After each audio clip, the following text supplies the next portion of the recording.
আল্লাহর নবী বিশ্ব নবী রাহমাতুল লিল আলামিন ডাকতে বলেন, ইসরাফিল রে, অর্ধ ভ্রমণে আমি আসি নাই, আমাকে দাওয়াত দিয়ে এনেছেন।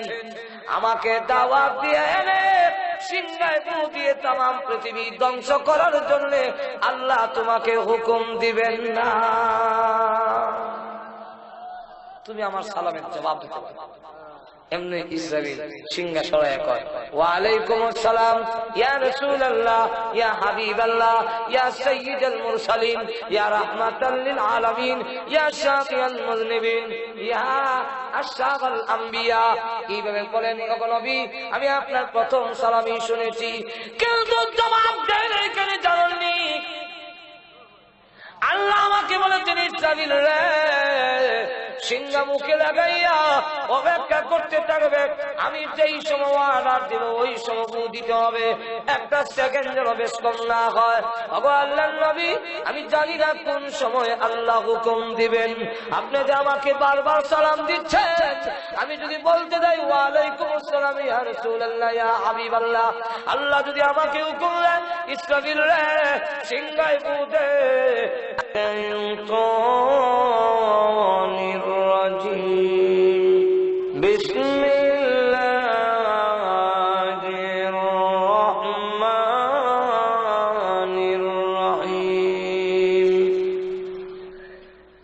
আজকের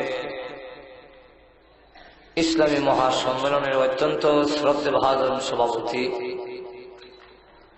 উপস্থিত সমবেত প্রাণপ্রিয় মুসলমান ভাইরা, পর্দার অন্তরালে অবস্থানরত অত্যন্ত শ্রদ্ধেয় মা, আমি আপনাদের সামনে পবিত্র কোরআন শরীফের সূরাতুল হজ্জের প্রথম দুইখানা আয়াতে কারিমা তেলাওয়াত করছি। এই দুইখানা আয়াতের মধ্যে আল্লাহ রাব্বুল আলামিন কিয়ামতের কথা তুলে ধরেছেন। কিয়ামতের আলোচনার উদ্দেশ্য হল, যারা এই পৃথিবীর নাজ নিয়ামত পেয়ে পরকাল ভুলে গিয়েছে, আল্লাহ ভুলে গিয়ে গাফেল হয়ে গেছে, তাদের গাফলতি ভেঙে দেওয়া, মানুষকে আখিরাতের দিকে ধাবিত করা, পাপাচার থেকে মানুষকে দূরে সরানো, এই হইল কিয়ামতের আলোচনার উদ্দেশ্য। যে মানুষ, তুমি একজন এবং এই পৃথিবী একদিন থাকবে না, ধ্বংস হয়ে যাবে। এই কথাটা যদি উপলব্ধি করতে পারে, তাহলে মানুষ গুনার কাজে লিপ্ত হতে পারে। নদীর পাড়ে এক মসজিদ, তো নদীর ভাঙ্গনে নিচের মাটি সব সরাই লেগে গেছে, অর্ধেকটা মসজিদ এখনো আছে, আর বাকি অর্ধেকটা যে আছে নিচেটা মাটি নাই। কর্তৃপক্ষ নামাজ বন্ধ করে দিয়েছে, অন্যত্র নামাজ হয়, কিন্তু যারা নামাজ পায় না, জামাত পায় না, ওরা পরবর্তীতে এই মসজিদ এসে, যেহেতু মসজিদ আছে, নিয়ত বেঁধে ফেলে। তো আমিও গেছি, আমার ছাত্র জমানার ঘটনা, আমিও গেছি মসজিদে, গিয়ে দেখি অনেকে মনে হয় আলহামদুলিল্লাহ শেষ করতে পারছি কিনা, নিয়ত ছেড়ে দিয়ে জুতা দৌড় যায়। কোন লোক দেখলাম মসজিদে গিয়ে ইন্নি ওয়াজ্জাহতু যে ফরন লাগে, ইন্নি ওয়াজ্জাহতু হইল জুতা লইয়া দৌড়। মসজিদ থেকে বাইরে খালি দৌড়াদৌড়ি, জুতা লইয়া খালি দৌড়ে। আমি ভাবলাম ব্যাপারটা কি। মসজিদের ঢুকে গিয়া দেখি দেওয়ালের মধ্যে লেখা, সাবধান, নিচে মাটি নাই। এই যে এতটুকু লেখা, সাবধান, নিচে মাটি নাই, এই লেখাটা কে লেখলো, লোকটা কতটুকু সত্য, কথাটা কতটুকু সত্য মিথ্যা, কোন যাচাই বাছাই নাই। মসজিদ যদি ভেঙে নদীর মধ্যে পানির নিচে তলায় যায়, তো আমার জিন্দেগি ধ্বংস হয়ে যাবে। এই ধ্বংসের হাত থেকে রক্ষার জন্য সে দৌড়াচ্ছে। কে বললো সেই কথাটা জানতে চাচ্ছে না। ঠিক তেমনি হবে আমাদেরকে নবীরা বলেছেন, বিশেষ করে বিশ্বনবী রাহমাতুল লিল আলামিন আমাদের সামনে, জাতির সামনে তুলে ধরার চেষ্টা করেছেন। ও পৃথিবীর মানুষেরা, তোমাদের দৃষ্টি শক্তি দিয়ে তা দেখতেছো না, কিন্তু আমার আধ্যাত্মিক শক্তি এত বেশি, যার ফলে আমি দেখছি যে এই পৃথিবীর নিচে মাটি নাই। সাবধান, সতর্ক হয়ে যাও, কখন তোমার জীবন দশায় জাহান্নামের গর্তের মধ্যে তলায়া যাবে। অতএব তোমার জীবনকে ধ্বংসের হাত থেকে রক্ষা। ঠিক কিনা? এই কিয়ামতের আলোচনা। কিয়ামতকে দুই ভাগে ভাগ করা হয়েছে। একটা হইল তামাম পৃথিবী একসাথে ধ্বংস হয়ে যাবে, আকাশ জমিন চন্দ্র সূর্য পর্বত পাহাড় পর্বত নদ নদী বৃক্ষ তরতা মানুষ গরু ছাগল যা সব একসাথে ধ্বংস হয়ে যাওয়া, এটাকে কোরআনের ভাষায় সাআহ অথবা কিয়ামত বলা হয়। আর আরেকটা হলো আমরা আলাদা আলাদা ভাবে ধ্বংস হওয়া। আপনি একদিন সবিরাল একদিন দবিরাল একদিন সারাগালি সব একদিন নসরুদ্দি একদিন মসরুদ্দি একদিন আমি একদিন, এই ধ্বংসকে কোরআনের ভাষায় মউত বলা হয়। এই আপনাদের মরণ আর তামাম পৃথিবীর মরণ, তো ব্যক্তিগত মরণ যে এটার মধ্যে কোনো একতলাফ নাই। সারা বিশ্বের সকল মানুষ একটি মাসআলায় একমত, এটা হলো মরতে হবে। আর তো ধরে কম না, এটার মধ্যে কোনো একতলাফ আছে? আস্তিক হোক নাস্তিক হোক, আল্লাহ মানক আর না মানক, মরণ মানে। কেন মানে? যেহেতু আমার সামনে আমার দাদা আমার বাবা আমার চাচা আমার অমুক আমার তমুক মরতেছে, আমি দেখতেছি, এই জন্য এটার মধ্যে কোনো একতলাফ। সমষ্টিগত মরণ যেটা সারা পৃথিবী ধ্বংস হয়ে যাবে একসাথে, এটা আমরা বিশ্বাস করেছি, আমরা বিশ্বাস করছি, যেরকম ঠিক কিনা? কিন্তু কাফেররা তিন ভাগে বিভক্ত। কোরআন যখন নাযিল হইল কাফেররা এটার মধ্যে মতানৈক্য। আল্লাহ বলে আম্মা ইয়াতাসাআলুনা আনিন নাবাইল আযীম আল্লাযী হুম ফীহি মুখতালিফুন।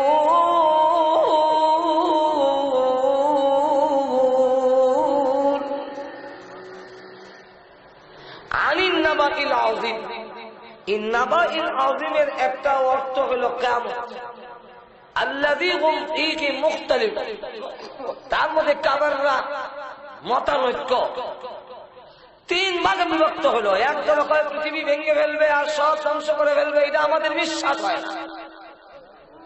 আর একদল কয় ওইলে তো ওই তো পারে নাও হতে পারে, সন্দিহান। আর আর একদল কয় হয় না কেন, এরকমই যদি হয় তো হয় না কেন? আল্লাহ রাব্বুল আলামিন বলেন, আবার নবীজি কাফেররা চায় হঠাৎ করে কিয়ামত এসে যাওয়ার জন্য, কিন্তু তাদেরকে বলুন হঠাৎ করে আমি দেব না, যেদিন আমার দেওয়ার ওই দিনই দেব। কিন্তু বুঝার জন্য কিয়ামত যাবে, পৃথিবী যে ধ্বংস হয়ে যাবে, এটা বোঝার জন্য আমি আমার পক্ষ থেকে আলামত পৌঁছাইয়া দিয়েছি।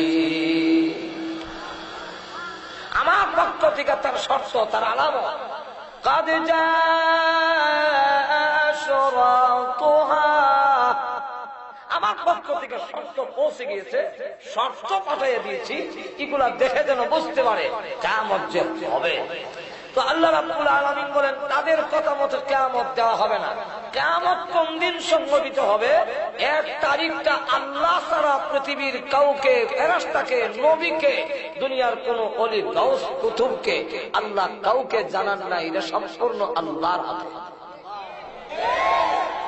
আল্লাহ রাব্বুল আলামিন কোরআনে বলেন, অসুবিধা হইতেছে না আপনাদের? আল্লাহ কোরআনে বলেন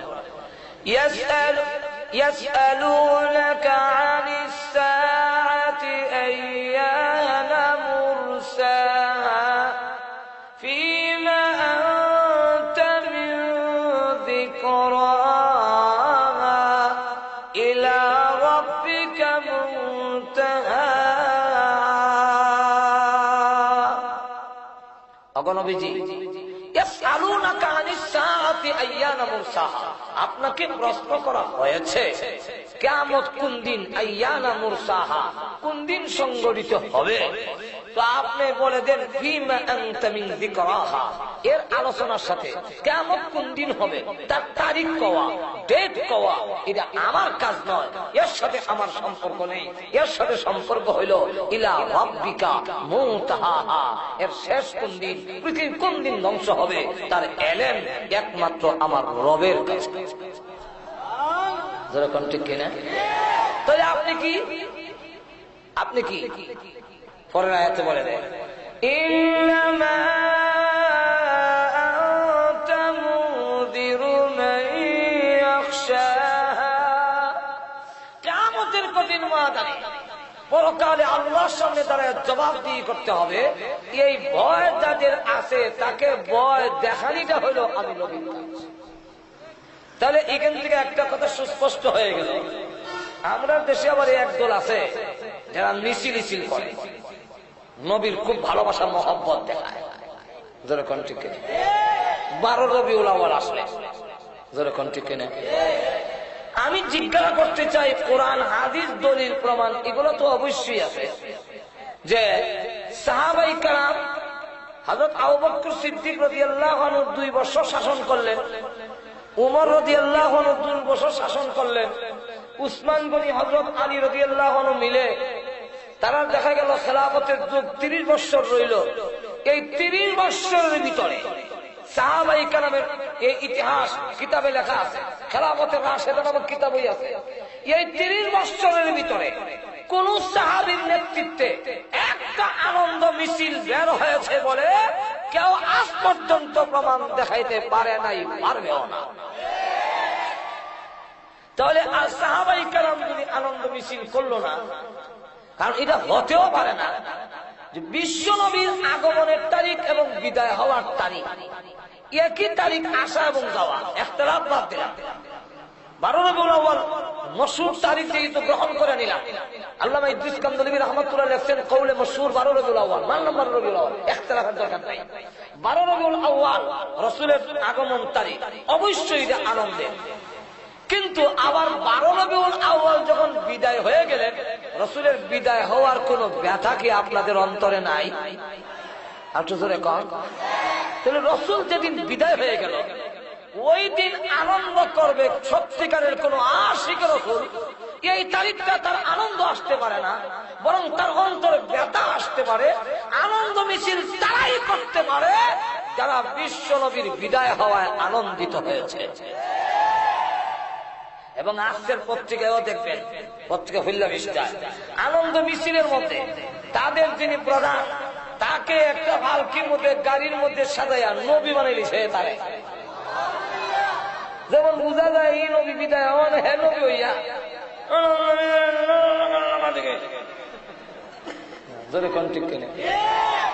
আমি আপনাদের একটা উদাহরণ দিই। কোন এক লোকের 15 বছরের ভিতরে তার কোন ছেলে মেয়ে হয় না, দোয়া কালাম অনেক চিকিৎসা করে, জানুয়ারির 15 তারিখ এক ছেলে। এখন সে খুশি কিনা? তার ওয়াইফ বউ মানে ওয়াইফ মানে বউ আর কি, খুশি নেই।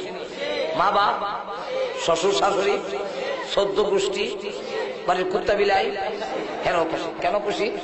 আর ডিউটি হবে যেরকম ঠিক আকিকা হইব। এখন এই ছেলেটা 5 বছর পরে আবার ঘুরাইয়া জানুয়ারির 15 তারিখ মারা গেল। এখন আমি জিজ্ঞাসা করি, আপনি মনে করেন বাবা, ধরে নেন আপনি সেই লোক। এখন ওই জানুয়ারির 15 তারিখটা যখন ঘুরে ঘুরে আসবে, মাইক ঠিক করা না হবে, মাইক তো এমনি সাউন্ড খারাপ, তো লক্ষ্য করে দেখেন যে জানুয়ারির 15 তারিখ যখন আবার ঘুরে ঘুরে আসবে, তাহলে এই জানুয়ারির 15 তারিখ আসলে কি ওই ছেলের বাবা আনন্দ করবে? আপনার বিবেক কি বলে? আনন্দ করবে? বলে হাফ জানুয়ারির 15 তারিখে আমার একটি ছেলে হয়েছিল, ছেলের চোখটি বড় বড়, চেহারা বড় গোলগাল, ওর মার কালার পেয়েছিল, হা হা হা, এরকম বলবে? আরো যারা কম। তাহলে এই কথা যদি হয়, আপনার ছেলের চাইতে, আমরা আমাদের ছেলের চাইতে, আমরা আমাদের মা বাবার চাইতে, এমনকি আমাদের নিজের প্রাণের চাইতে রাসূলকে বেশি ভালোবাসি। সুতরাং রাসূলের বিদায় হওয়ার তারিখে কোন আনন্দ মিছিল হতে পারে না। আমি আর একটা উদাহরণ দেব। আমাদের বঙ্গবন্ধু শেখ মুজিবুর রহমান সাহেবের মৃত্যু তারিখ 15 আগস্ট। আমাদের দেশের আরেক নেতা এই তারিখে জন্ম তারিখ আছে না? কেক কাটে, আরেকজনের জন্ম তারিখে কেক কাটলো অসুবিধা কি? এরপরে দেখা যায় আওয়ামী লীগ ভাইরা আপনারা কেস মামলা কইরা ওই তারিখটাকে জন্ম তারিখ বাতিল করার জন্য চেষ্টা করতেছেন। মাজরে কোন ঠিক কিনা? যে আমাদের মৃত্যু দিবসে আরেকজন যদি কেক কাটে এতে বোঝা যায় আমাদের জন্ম তারিখ মৃত্যু তারিখটাই তিনি আনন্দ উল্লাস করে আমাদের কলিজে আঘাত দিতেছেন। তাহলে আরেকজনের যদি আনন্দ করলে আপনার আঘাত লাগে, আপনার নেতা মৃত্যু তারিখে করলে বিশ্বনবী রাহমাতুল লিল আলামিন যেদিন পৃথিবীর থেকে বিদায় হয়ে গেল ওই তারিখে ওনার আনন্দ মিছিল করলে এই আওয়ামী লীগরা তাড়াতাড়ি বোঝার দরকার। সুতরাং তাদের শাসনামলেই এই মিছিলের সমস্ত সবগুলো বন্ধ করে দিয়ে রাসূলের আনন্দ উল্লাস হতে পারে না। ওই দিন আনলে দোয়া করো, রাসূল সাল্লাল্লাহু আলাইহি ওয়াসাল্লামের কথাটা অন্তরে এনে অঙ্গীকার করো, বাকি জিন্দেগিতে কোনোদিন রাসূলের তরিকা আমরা ছাড়ব না। আর না হয় আমাদের হালতের উপরে একজন একটা কবিতা লেখছে, পেতাম নি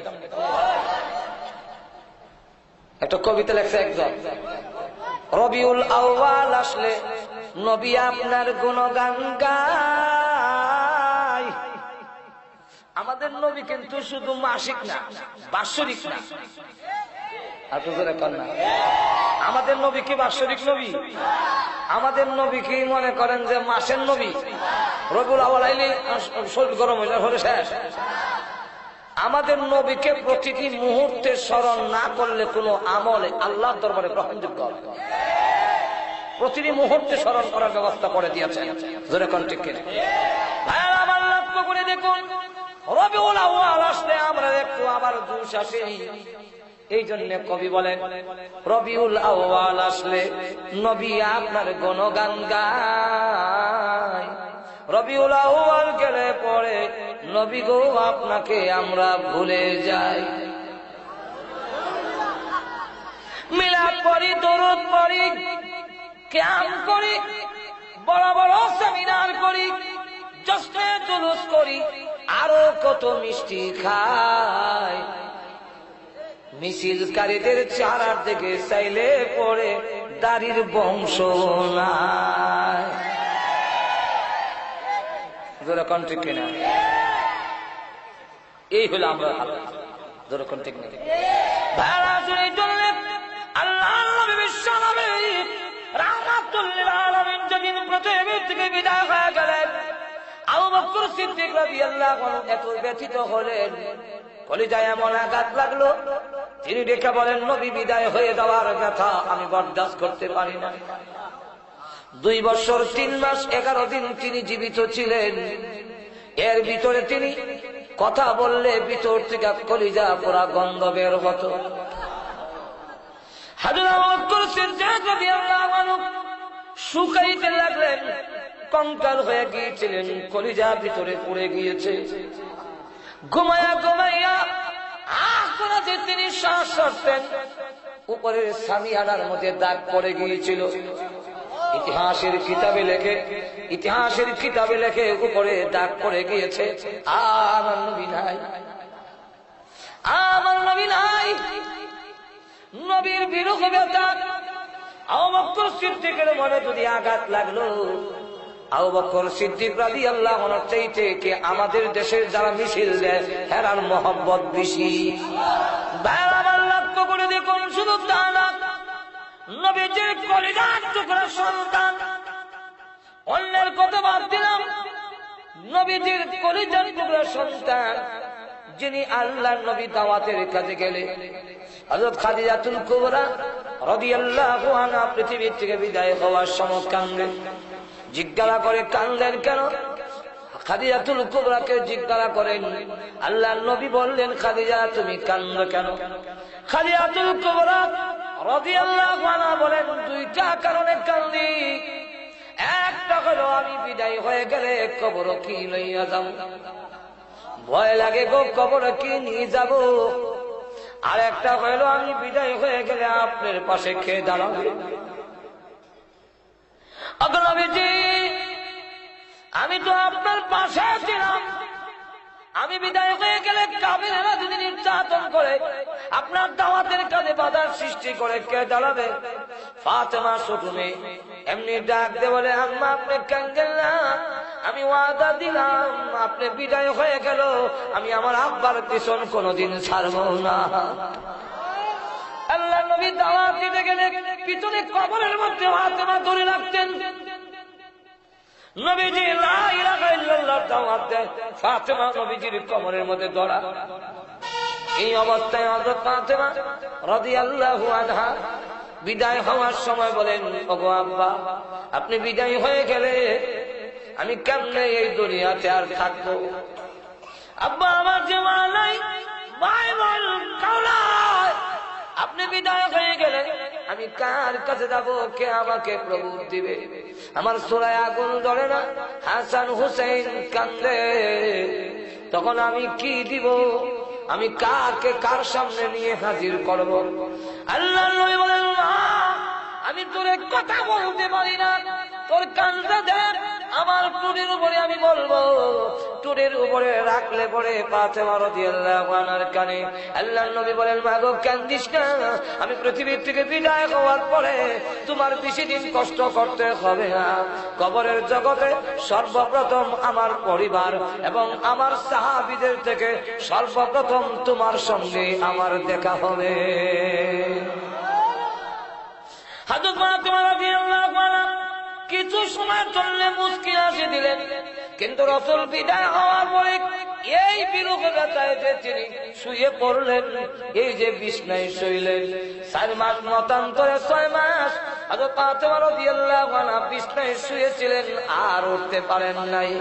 এই বিরহ ব্যথা যখন হযরত আবু বকর সিদ্দিক রাদিয়াল্লাহু আনহুকে লক্ষ্য করে বলছিলেন, ওমর রাদিয়াল্লাহু আনহু, হযরত আলী তাদেরকে লক্ষ্য করে ফাতেমা বলেন, ও আবু বকর আপনিও আমার আব্বাকে রওজা শরীফে রেখে দিলেন, ও আলী ও ওমর তোমরা কেমনে আমার আব্বাকে নিয়ে রওজাতে রেখে দিলে? হযরত ফাতেমা কাঁদলো, সব কারণে ওই ইতিহাস টানতে গেলে দেখা যাবে আজকের এই সময়ে আমার কোলাবে না। সকল কান্দে, সাহাবায়ে কেরাম কান্দলো, কেউ তো আনন্দ মিছিল বের করলো না। অতএব কোন মানুষ ওই 12 রবিউল আউয়ালে আনন্দ মিছিল বের করতে পারে না। যারা কন্টিকে এরা দেখতে দেখা যায় যে আমি খুব মহব্বত, খুব আমি রসুলের আসে, আসলে আসলে নাই। আশিক যদি থাকতে সত্যিকারের আশিকের রসুল হইল যে রসুলের কথা মানে অহরহ। এক বুজুর্গকে তরমুজ দেওয়া হয়েছে, হুজুর তরমুজ খান, হ্যাঁ যেই মাত্র বলা হয়েছে হুজুর তরমুজ খান, উনি বলেন আমি তরমুজ খাবো না। কেন হলো? তরমুজ খাইলে কি ঠান্ডা লেগে যায়? বললেন না। তরমুজ খাইলে কি আপনার সর্দি করে ফেলে? বললেন না। তো তরমুজ খাওয়া কি না যায়? বললেন না। তা আপনি খান না কেন? দিলাম। বলে আমি তরমুজ খাবো না। বলে কেন খাবেন না? বলে আমার রসুল তরমুজ খাইছেন কিনা আমি জানি না, এবং খাইলে ওনার খাওয়ার পদ্ধতি কি ছিল যতক্ষণ পর্যন্ত আমি জানবো না, আল্লাহর কসম তরমুজ আমি খাবো না। এটাকে বলা হয় আশিকা। এখন লক্ষ্য করে দেখেন যে এই অবস্থায় আল্লাহ নবী বিশ্ব নবী রাহমাতুল লিল আলামিনকে আল্লাহ নবী আল্লাহ রাব্বুল আলামিন যা জানাইছে তা জানতেন। যদি সব জানতেন, আমরা দেশে যারা বলে যে নবী সব জেনে নাই, নবী যদি সব জেনে ফেলতেন তাহলে কিয়ামত কত সালের কত তারিখে হবে এটাকে বলে গেছেন। তাহলে আপনারা কি মনে করেন রাসূল জানেনও বলেন নাই? তাহলে বুঝা গেল রাসূলকে জানান নাই। কেন জানান নাই এটা বলবো পরে। এখান থেকে বুঝা গেল যে আল্লাহ তার রসুলকেও জানান নাই, অর্থাৎ রসুল তা জানেন আল্লাহ যা জানাইছেন। আর এখন না আলিমুল গায়েব হলেন একমাত্র আল্লাহ, রসুল হলেন আল্লাহ যা জানাইছেন তা জানেন। তো রসুলকে কি পরিমাণ জানাইছেন এটারও একটা মাপকাঠি আল্লাহ রসুল নিজে দিয়েছেন। রসুল বলেন উতিতু ইলমান মিনাল আউয়ালিনা ওয়াল আখিরিন, আমার আগে যত মানুষ দুনিয়াতে এসেছে এবং আমার পরে যত মানুষ দুনিয়াতে আসবে সকলের জ্ঞান, মেধা, এলেম যদি এক জায়গায় একত্রিত করা হয় যা হবে এর থেকে বেশি এলেম আল্লাহ আমাকে দান করছেন। কিন্তু সব জানার নাই। আয়াতগুলোর দ্বারা তো বুঝলাম। মুসলিম শরীফও আছে, মিশকাত শরীফও আছে। ওমর ইবনুল খাত্তাব থেকে বর্ণিত হাদিস, এবং এই হাদিস হাদিসে জিবরাইল নামে সকলের কাছে পরিচিত, খুব মশহুর হাদিস। জিবরাইল আলাইহিস সালাম একজন মুসাফিরের বেশে রাসূলের সামনে আসলেন, এসে বসলেন নামাজের সুরতে, উরুতে হাত রেখে, আর প্রশ্ন করে। তো যখন প্রশ্ন করে সাহাবীরা বলেন আলহামদুলিল্লাহ, এমন প্রশ্ন করতেছে এই লোক যে প্রশ্নগুলো আমাদের মনেও জানবার আকাঙ্ক্ষা, কিন্তু আমরা সাহস পাই না রাসূলকে জিজ্ঞাসা করা। আর এই গ্রাম্য একজন লোক আসছে, দেখা যায় উনার দ্বারা প্রশ্নের মাধ্যমে আমরাও জানার সুযোগ হয়েছে, আলহামদুলিল্লাহ ভালো। এর কারণ অনেক সময় উস্তাদের গুরুত্ব বুঝছে, ছাত্র উস্তাদে অনেকটা প্রশ্ন করতে পারে না, ভয় হয়। আর গ্রামের লোকেরা, গ্রামের অনেক লোক আছে যে গ্রামের লোকেরা আইন কানুন বুঝতো না, হুজুর রে উল্লে হল্লা জিগায়। এক হুজুর হাদিস পড়াইতেছে, সে একদম সাধারণ গ্রামের লোক গিয়া কয়, হুজুর লাউ লইয়া গেছে যে হযরত কদু কার? আচ্ছা হাদিস পড়াইতেছে, এই ফাঁকা দেখে জিগাইবার একটা কথা নেই যে লাউ ঢকইতে তো হযরত কদু কাহারা? হুজুরের রাগ উঠছে, মেরে শের পর রাগ আমার মাথা, যেমন হয়েছে মাথা তো কদু নিয়ে মাথা চুটেছে। হুজুর আইসা দিয়া তার সাথে আইন দেখাইয়া লাভ। তুই এখন এইভাবে উল্টা উল্টা প্রশ্ন করলে উনি করতে পারে, কিন্তু রসুলটা তো আমরা জিজ্ঞাসা পারি। তো প্রশ্ন করছে আখবিরনি আনিল ইসলাম, ইসলাম কারে কয়, ব্যাখ্যা একটু বর্ণনা। রসুল বর্ণনা দেওয়ার পরে এই আগন্তুক লোকটা যখন বলে সাদাক্তা, আপনি ঠিক বলছেন, সাহাবীরা চোখ উল্লে, হ্যাঁ ঠিক বলছেন, কয়টা তো জানে। জোরে কোন ঠিক কেন? প্রশ্ন করা জানার জন্য খুব সওয়াব, জানার জন্য প্রশ্ন করা খুব সওয়াব। জানার জন্য একটা মাসআলা জানার জন্য ওই ইমাম সাহেব হুজুরের দরজার সামনে গিয়ে আপনি দাঁড়াই রইলেন, একটা ঘন্টা যদি অপেক্ষা করেন ইমাম সাহেবের কাছ থেকে একটা মাসআলা জানবেন, কাবা ঘরের হজরে আসওয়াদ পাথর সামনে রেখে শত শত বছর দাঁড়ায় থাকলে যে সওয়াব হইতো, এর চাইতে বেশি সওয়াব দেওয়া। জানার জন্য প্রশ্ন করা সওয়াব, কিন্তু আটকাবার জন্য প্রশ্ন করা হারাম। কেন? আটকাবার জন্য যে প্রশ্ন করা হয় এটার মতলব খারাপ থাকে। কি মতলব? মতলব তাকে হুজুর রে বেইজ্জত করতো, যাকে প্রশ্ন করেছে তাকে আটকানোর উদ্দেশ্য আটকায় বেইজ্জত করতো। সুতরাং কাউকে আটকানোর উদ্দেশ্যে প্রশ্ন করা হারাম, জানার উদ্দেশ্যে প্রশ্ন করা সওয়াব।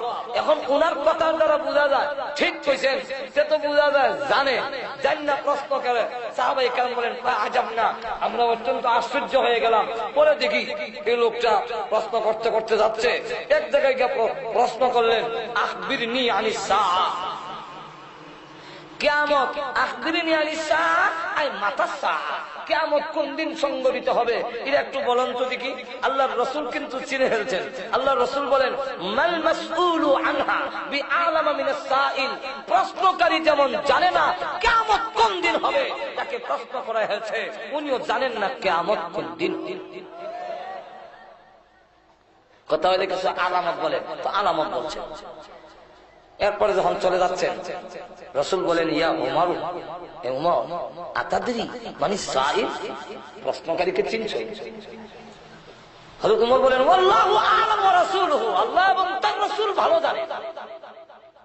এমনি কারণ সাহাবীরা জানলেন না, লোক হইতো আল্লাহু আ'লাম ওয়া রাসূলুহু, আল্লাহ এবং তার রাসূল ভালো জানে। তখন কইল যে আতাকুম জিবরাইলু ইউআল্লিমুকুম দীনাকুম, জিবরাইল এসেছিলেন তোমাদেরকে দ্বীন শিখাইয়া গেলেন। যিনি এসেছিলেন তিনি কে? জিবরাইল আলাইহিস সালাম। তো জিবরাইল আলাইহিস সালাম আল্লাহর কোন নৈকট্য ফেরেশতা। আল্লাহ কথা বললে জিবরাইলের সাথে বলেন, আল্লাহ কোন মানুষের সাথে ডাইরেক্ট কথা বলেন না, আল্লাহ কোন ফেরেশতার সাথে ডাইরেক্ট কথা বলেন না, সাধারণ ফেরেশতার সাথেও কথা কয় না। কোনো কিছু হইলে জিবরাইলকে কয়া দেয়, জিবরাইল সব কয়। এখন জিবরাইলের নৈকট্য ফেরেশতা, এই হাদিসের দ্বারা বুঝলাম জিবরাইলও জানেন না কিয়ামত কোন দিন হবে। জোরে কোন ঠিক কিনা?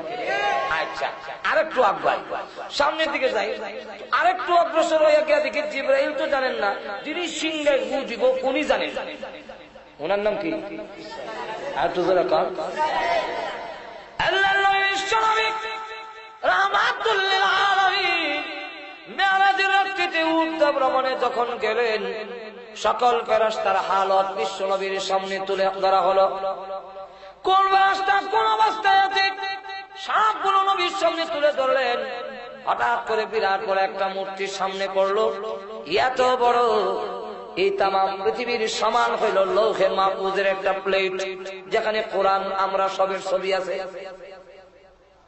কোন ভাতারা কোন চমক করবে, কোন আপনার ধানের ধান দানা যা আছে মাটির তলে পড়বে, কোন সময় কোনটা মাটির তল থেকে উঠবে, সব লৌহে মাহফুজের মধ্যে লেখা। একটা প্লেট, এই প্লেটটা রাখছে কোথায়? তাফসীরে ইবনে কাসিরের মধ্যে লেখেন ইসরাফিল আলাইহিস সালামের দুই চোখের গ্রুজে আছে, এটার মাঝখানে যে হাত জায়গাটা আছে ওইখানের মধ্যে লৌহে মাহফুজটা ফিট করে রেখেছে। তামাম পৃথিবীর সমান যদি কপালটা হয় তাহলে চেহারা কত বড় আর শরীর কত বড়। এখানে একটা প্রশ্ন হয় যে ইসরাফিলের কপাল রাখলেন কেন? কোরআন শরীফ যে বড় লেখা এটা ইসরাফিলের কপালও কেন? জিবরাইলের কপালে রাখলেন না সুবিধা আছে? রাসূলের কাছে নাজিল করার সময় এখান থেকে দিলেই তো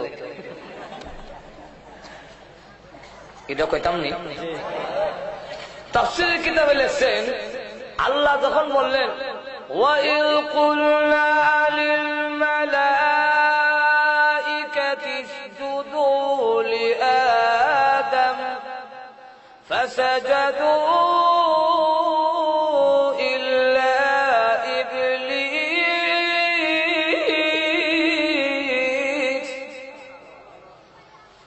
আল্লাহ বলেন আদমকে সিজদা করো। সমস্ত ফেরেশতা ভাষা জাদু সিজদা করলো, কিন্তু সব মুসল্লি ইমাম সব আল্লাহু আকবার কোয়ার পরেও একসাথে গিয়ে আমার কভার লাগে না, একটু হইলে বেশ কম। সর্বপ্রথম তিনি সিজদায় পড়লেন, সকলের আগে যিনি সিজদা দিলেন তিনি ছিলেন ইসরাফিল আলাইহিস সালাম।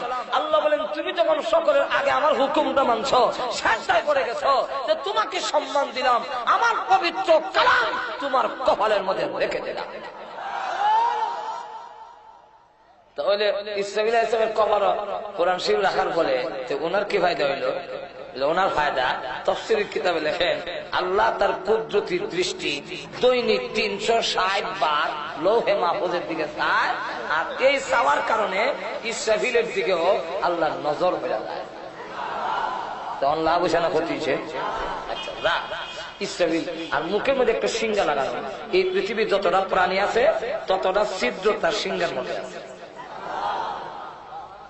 ধারণ করে গাঁটটা কাট করে আমরা খাবো, হাতিও দেয়। আল্লাহু আকবার। ইংল্যান্ডের রানীর বাড়ির সামনে দুইটা পুলিশ কারা থাকে সবসময়, জিন্দা না মুর্দা বুঝার কোন উপায় নেই। আমিও গেছি সামনে, আরো অনেক মানুষ গেছে, গিয়ে কত চেষ্টা করলাম ফাঁকি দেওয়া লাগে। আমরা আগে ছোট সময় করতাম না বলে হাতি না দিয়ে হাতি আয় হয়, কিন্তু এরা এমন ট্রেনিং দেওয়া, এরা সামনে গিয়ে হাত লড়াই হাতি দেয়। আবার যায় সময় এরা এমন মুর্দা মানুষরা হাত লাগান একটা। এটা হলো রানীর বাড়ির ইজ্জত সম্মান। 24 ঘন্টা 2 জন পুলিশ বদলাইয়া দাঁড়ায় থাকে, এরা লড়ন নাই। ইসরাফিল এমন হাতি মানে না। আল্লাহ রসুল বলেন ইয়া আখি, রসুল কিছু জিগাইতে হইলে জিবরাইল জিগায় ইয়া আখি জিবরাইল মান হাজার রাজুল, উনি কে? জিবরাইল কো হুজুর উনার নাম ইসরাফিল আলাইহিস সালাম। আল্লাহ রসুল বলেন তে একটা সালাম দেওয়ার দরকার, আসসালামু আলাইকা, আসসালামু আলাইকা ইয়া ইসরাফিল। জবাব দেব দূরের কথা, হাতিও দেয়। আবার বলেন আসসালামু আলাইকা ইয়া ইসরাফিল, যেমন বোঝা যায় কানে শুনছি। 3 বার সালাম দেওয়ার পরে রসুল বুঝে ফেললেন কেন সালামের জবাব দেয়। আল্লাহর নবী বিশ্ব নবী রাহমাতুল লিল আলামিন তিনি ডাক দিয়া বলেন রে ইসরাফিল, অর্ধ ভ্রমণে আমি আসি নাই, অর্ধ ভ্রমণে আমাকে মহান আল্লাহ দাওয়াত দিয়া এনেছেন। রসুল গেছেন না নিছেন? ভাইরা আমার, আল্লাহর নবী বলেন আল্লাহ আমাকে দাওয়াত দিয়ে এনেছেন। কেউ কাউকে দাওয়াত দিয়ে আনলে রাগ থাকলেও রাগ দেখায় না। জোরে কোন ঠিক আল্লাহর নবী বিশ্ব নবী রাহমাতুল লিল আলামিন ডাক বলেন ইসরাফিল রে অর্ধ ভ্রমণে আমি আসি নাই, আমাকে দাওয়াত দিয়ে এনেছেন, আমাকে দাওয়াত দিয়ে এনে সিংহায় ফু দিয়ে তামাম পৃথিবী ধ্বংস করার জন্য আল্লাহ তোমাকে হুকুম দিবেন না, তুমি আমার সালামের জবাব দিতে পারো। এমনি ইসরাফিল সিংহা সরায় কয় ওয়া আলাইকুম আসসালাম ইয়া রাসূলুল্লাহ ইয়া হাবিবাল্লাহ ইয়া সাইয়্যিদুল মুরসালিন ইয়া রাহমাতাল লিল আলামিন ইয়া শাফিউল মুযনিবিন ইয়া আশরাফুল আম্বিয়া। এইভাবে বলেন ওগো নবী আমি আপনার প্রথম সালামই শুনেছি, কিন্তু জবাব দেন এখানে জানেননি।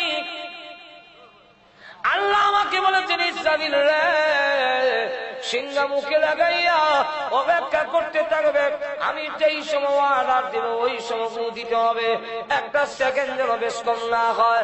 ওগো আল্লাহর নবী আমি জানি না কোন সময় আল্লাহ হুকুম দিবেন, আপনি যে আমাকে বারবার সালাম দিচ্ছেন, আমি যদি বলতে যাই ওয়া আলাইকুম আসসালাম ইয়া রাসূলুল্লাহ ইয়া হাবিবাল্লাহ, আল্লাহ যদি আমাকে হুকুম দেয় ইসরাফিল রে সিংহায় ফু দে, আল্লাহর হুকুমটা পালন করতে দেরি হবে বলে এতক্ষণ শুনেও আমি আপনার সালামের জবাব দেই নাই। তাহলে এখন চিন্তা করে কত গুরুত্ব সহকারে হুকুম পালন করে, আর ইসরাফিলও জানে না কোন দিন ফু দিবেন। এটা সম্পূর্ণ কার কাছে? আল্লাহ কেন লুকায় রাখলেন? আল্লাহ বলে দেখায়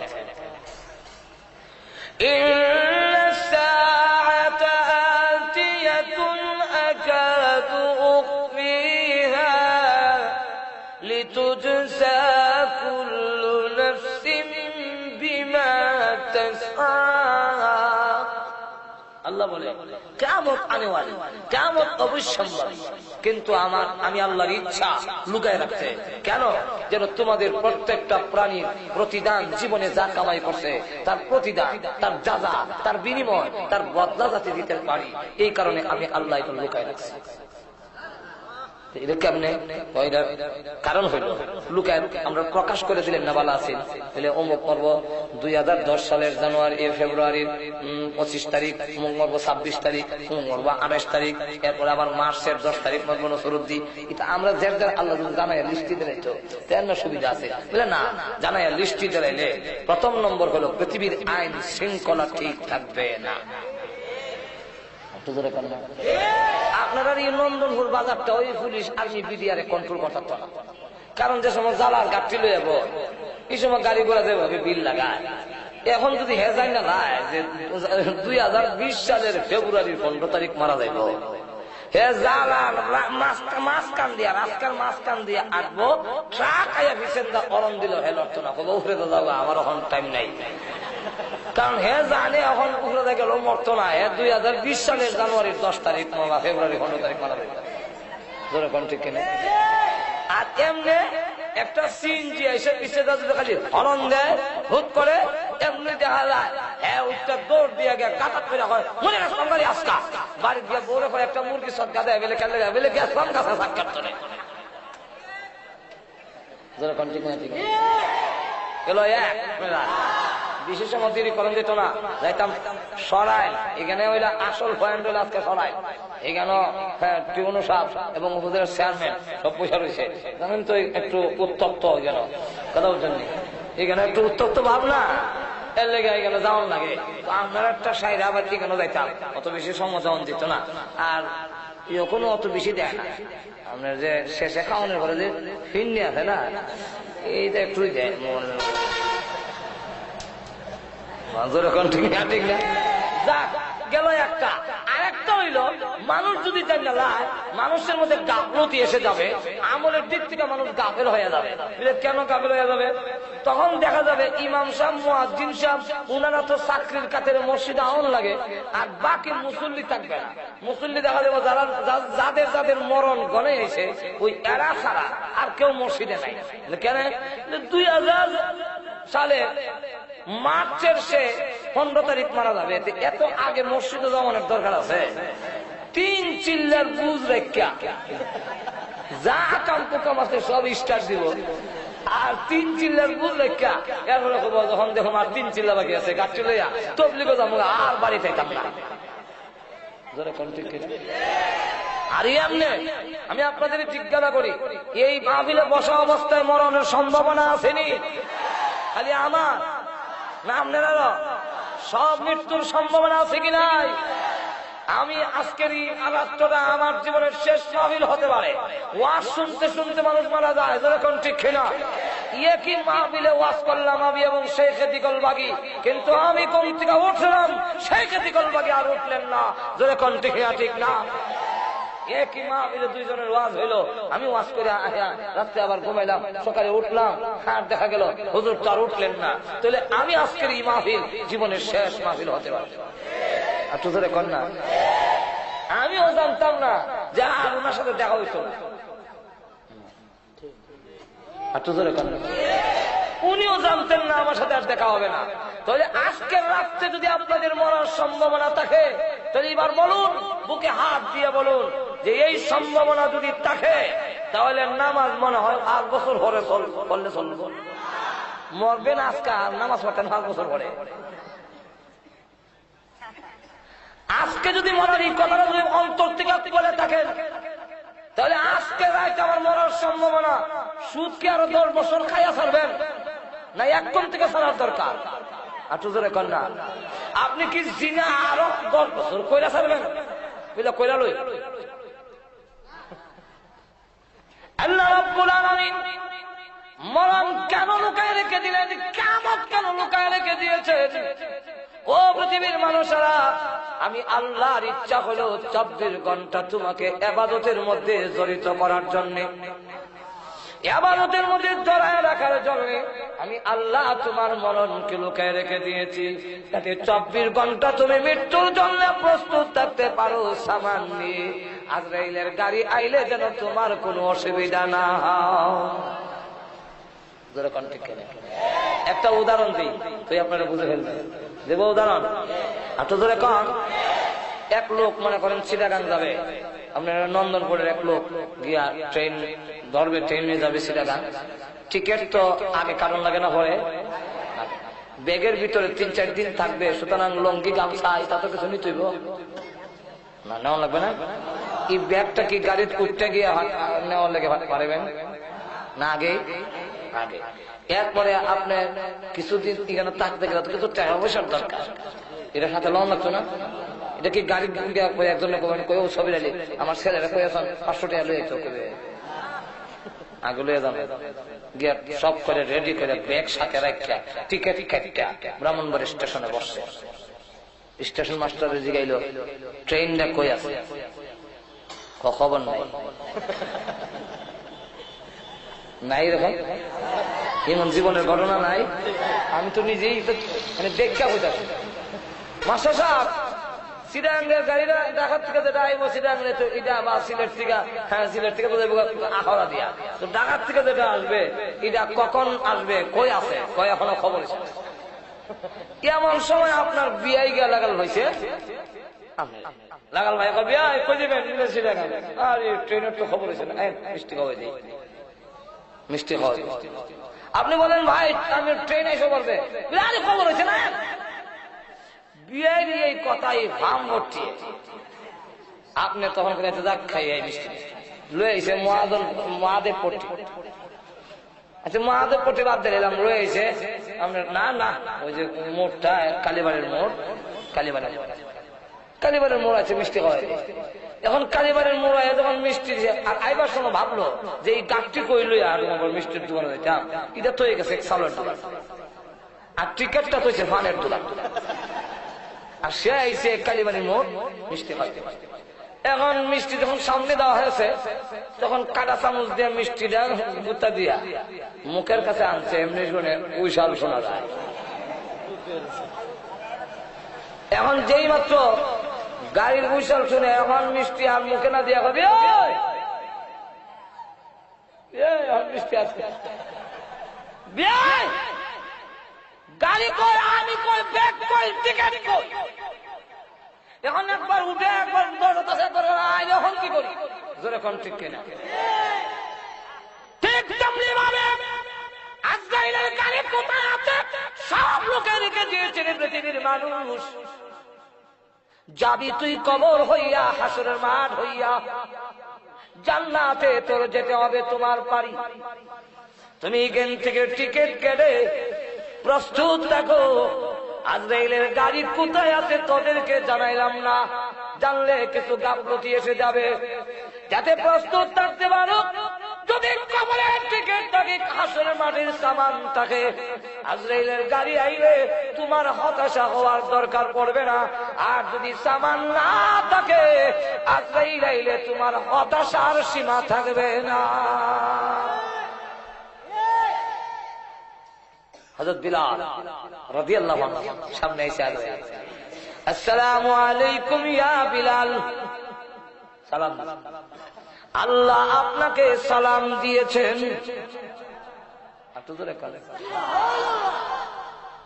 আল্লাহ বলেছেন আপনাকে আল্লাহ ভালোবাসেন।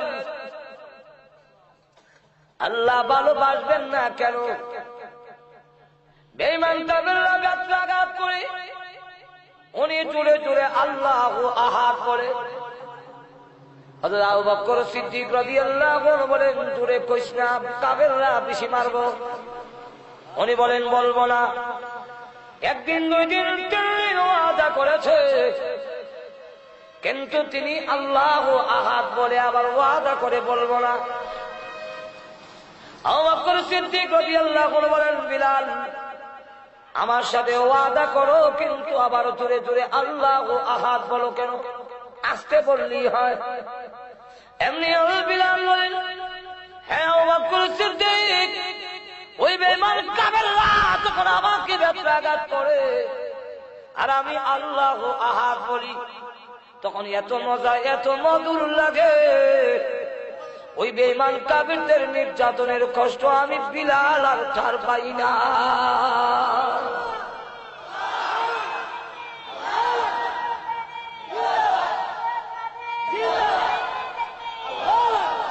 হযরত বিলাল রাদিয়াল্লাহু আনহু তুই আল্লাহরে ভালোবাসা। ও আজরাইল যাও, আমার বিলালের কাছে গিয়ে বলো আমি আল্লাহ তাকে ভালোবাসি। আজরাইল আলাইহিস সালাম বলেন, ও বিলাল রাদিয়াল্লাহু আনহু, আল্লাহ আপনাকে ভালোবাসেন, এই কারণে আবার বললেন না যে আগামী বৈশাখ মাস হয় না, রেডি হয়ে যান, রূহ বের করা হবে। হযরত বিলাল রাদিয়াল্লাহু আনহু বলেন, না, রেডি হওয়ার সময় দেওয়ার আমার দরকার নাই, কারণ তুমি জানো না আজরাইল মুসলমান, খাঁটি মুসলমান তার নাম যে মৃত্যুর জন্য 24 ঘন্টাই প্রস্তুত থাকে। এখন আমাকে সময় দিতে হবে না, আমি রেডি আছি। তবে ওই বেঈমান কাফেররা আমাকে যখন মারত, আমি মনে করতাম আজকের এই দিন আমার জীবনের শেষ দিন, আজকে আমার জীবন শেষ হয়ে যাবে। এই বলে আমার জীবন শেষ, শহীদ হয়ে যাব। কিন্তু শাহাদাত বরণ করা আমার কপালে নাই, আমার ভাগ্যে নাই, শহীদ হতে পারি নাই। তাই এখন আপনার কাছে দরখাস্ত, আল্লাহ রাসূল বলেছেন, আল্লাহ যাকে ভালোবাসেন মরণের সময় যদি কোনো দরখাস্ত করে, ওই দরখাস্ত পূরণ না হইলে আজরাইল তার গায়ে হাত লাগায় না। আমার আকাঙ্ক্ষা, আমি এখন এমন ভাবে মরব, আমি আল্লাহর গোলাম, আল্লাহ আমার মনিব, আমি আল্লাহর কুদরতি পায়ের মধ্যে সেজদা দিয়ে পড়ে থাকবো, আর তুমি আমার রূহ বের করবে। আমি এখন 4 রাকাত নামাজের নিয়ত বাঁধবো। প্রথম রাকাতে রূহ বের করো, হাত দিও না। দ্বিতীয় রাকাতে হাত দিও না। তৃতীয় রাকাতে হাত দিও না। চতুর্থ রাকাতের প্রথম সেজদায় হাত দিও না। শেষ সেজদায় যখন পড়বো, আল্লাহর কসম করে বলি, রূহ বের না করা পর্যন্ত আমি বিলাল আর জমিন থেকে মাথা উঠাবো না। আমার রূহ বের। আল্লাহ রাব্বুল আলামিন বলেন, আজরাইল বিলালের দরখাস্ত মঞ্জুর হয়ে গেছে। সাজদারত অবস্থা ওনার রুহু বের করা হলো। তাহলে 24 ঘন্টা মৃত্যুর জন্য যাতে প্রস্তুত থাকি, আল্লাহ এই কারণে আমাদের মরণটাকে লুকে রেখে দিয়েছেন। মেনে নিলাম আপনি তবলিগে গেলেন গে 3 চিল্লা, আর বাকি আকাম কুকাম করলেন, আর গিয়া তওবা করে নিলেন 3 চিল্লা, সব মাফ করে নিলেন, আল্লাহ মাফ করে নিলেন, আল্লাহ তওবা কবুল করলেন। কিন্তু 3 চিল্লা 4 মাস আপনি কি আমল করবেন? ঘুষ ছাড়ো, নাচ গান ছাড়ো, মদ ছাড়ো, সব জিনা ছাড়ো, সব জবরদস্ত ছাড়ো, সব ছেড়ে দিয়া নামাজ পড়ো, দাড়ি রাখো, টুপি লাগাও, পাঞ্জাবি লাগাও। মরার পরে কিন্তু পাঞ্জাবি লাগাইতেই হবে, হুজুরের পোশাক তোমার লাগাইতেই হবে। জোরে কণ্ঠে হ্যাঁ ঠিক না? ওই মরার পরে লাগাইলে কোনো কাজ হইতো না, এখন থেকে লাগাও। জোরে কণ্ঠে তুমি মাথার দাও, দাড়ি রাখো, পাঞ্জাবি লাগাও, সুদ খাইও না, ঘুষ খাইও না, জিনা করো না, নাচ গান করো না, বেপরদা হইও না, নামাজ পড়ো।